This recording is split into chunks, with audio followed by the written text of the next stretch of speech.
If God is good and loving, why is there suffering?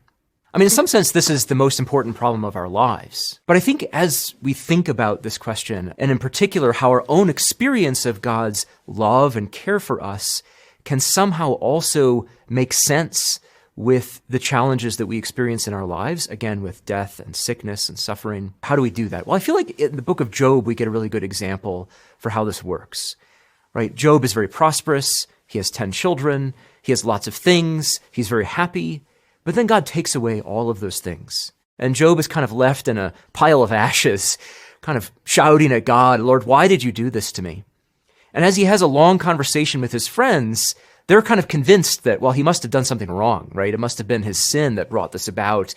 God must be punishing him. But it turns out that's actually not the right answer. What we find is that the answer to the problem of suffering is not some sort of complicated piece of trivia.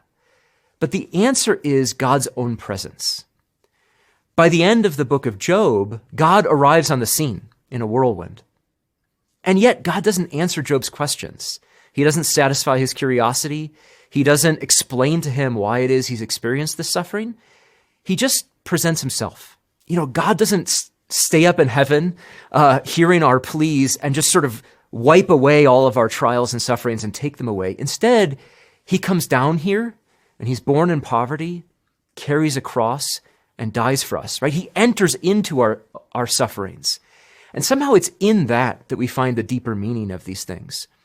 That we're not going to get this satisfaction to our curiosity about the problem, but we will get the presence of God, and that's enough.